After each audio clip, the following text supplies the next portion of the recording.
There were giants in the earth in those days, and when the sons of God came in unto the daughters of men, and they bare children, the same became mighty men, which were of old men of renown.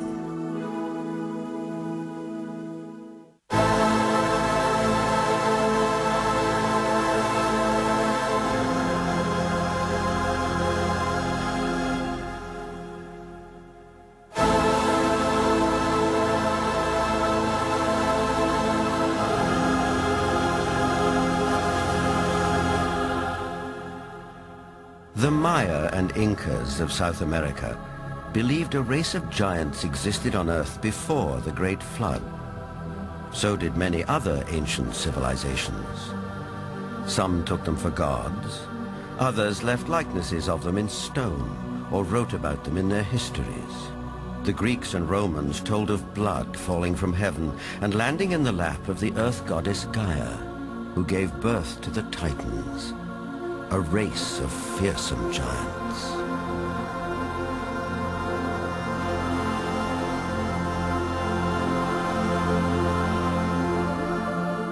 Perhaps the most famous of all was Goliath, the Philistine, one of 5 giant brothers.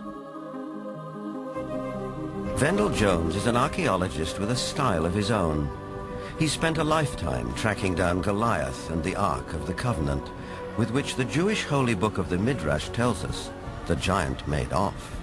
Goliath thrashed his way through the Israeli soldiers, ran over and scooped the ark up on his shoulders, slew Pinchas and Hophi, and took the ark back to the camp of the Philistines.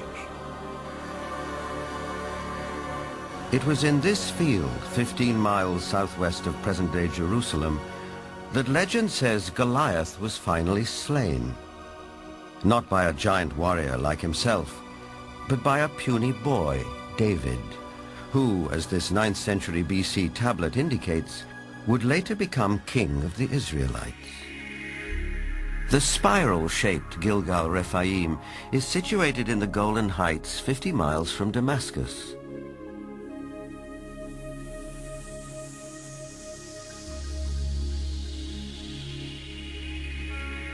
Constructed from an estimated 40,000 tons of loose rocks, it is remarkably reminiscent of Stonehenge. Both have been dated at around 5,000 years old and have similar megalithic stones.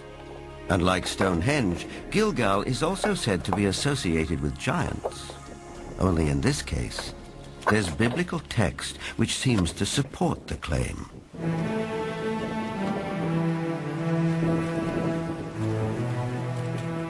Israeli archaeologist Daniel Herman is investigating the newly opened grave. This is a tomb of someone obviously a very powerful man. Look at the size of the stone slabs used. This must have taken an enormous amount of time and effort to construct.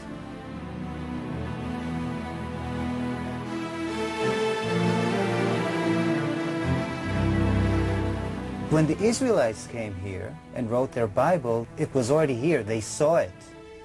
So they have documented the identification of the site by saying that this region was ruled by Og, king of the Bashan.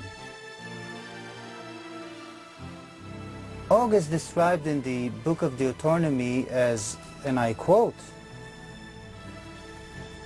"For only Og, king of Bashan, remained of the remnant of the rephaim." Rephaim is Hebrew word for giants.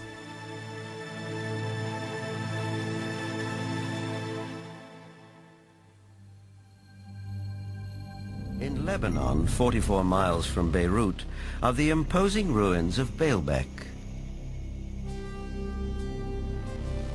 There is mention of this place in the Old Testament's Book of Kings. Baalbek in particular is a very good example. That has the trilithon. Those are the largest stones in the world ever used for construction. They're so large we don't even know their actual weight. Those stones were somehow quarried, moved 5 miles, lifted 25, 30 feet in the air, and placed together so closely that you can't fit a razor blade or a piece of paper in between them. We have no idea how they did it. We don't have a crane in the world that can lift weights anywhere near what those things are. No one knows for sure, but according to Arab tradition, the earliest temples were built here after the Great Flood by a tribe of giants for the biblical king Nimrod.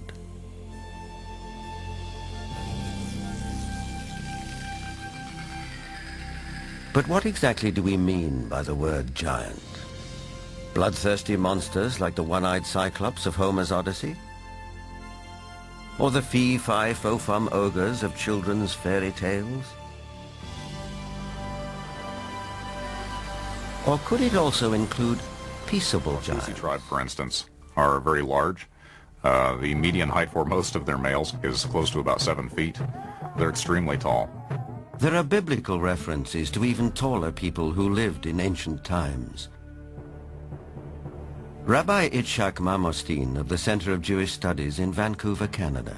It seems quite clear because of the references in Genesis and later on the book of Numbers and also in Deuteronomy, which are all fairly consistent with each other, that there were gigantic beings that seem to stem from pre-flood era.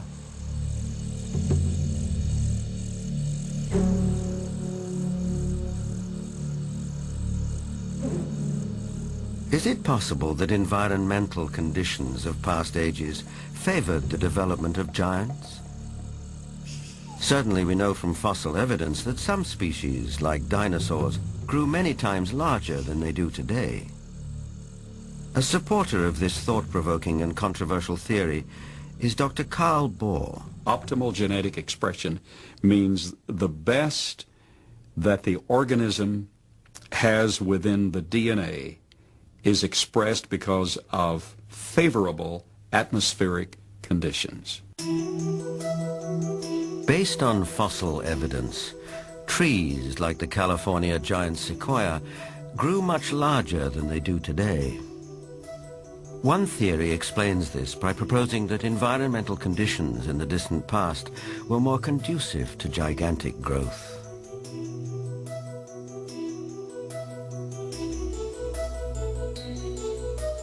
Under these described conditions, plants and animals would live longer, be much larger, and that's precisely what we find in the geologic column in the fossil record. Plants were much larger. All living systems were larger. We have animals that today have an 8 or 9 foot stature with a 16 to 20 foot stature. We have insects such as the dragonfly. Today, the dragonfly has perhaps a 4-inch wingspan. In the fossil record, his counterpart, Meganeuropsis, had up to a 5-foot wingspan. Everything was larger in the past. I'm of the opinion that under better atmospheric conditions, people were living not only longer, but they were taller, much taller. Giants and dinosaurs could not exist today as they did in the past because the atmospheric conditions simply will not permit it. We had a greater ozone layer at the time prior to the flood. At the time of the flood, it was diminished to about 1/7 of what it was at that time, and therefore, life on this earth as we know it no longer has the same life expectancy as it did at the time of the flood. A thinning of the ozone layer means less protection from the ionizing radiation from space, and less protection for plants and animals. Being interested in Earth's original conditions, after 35 years of research on those parameters, I've attempted to reconstruct that context. And in so doing, I've had our engineers build a biosphere that doubles the atmospheric pressure, that increases the electromagnetic energy, that increases the ratio of oxygen, but not to the level of toxicity, that eliminates ultraviolet radiation, etc. And the experiments that we've run have been very gratifying.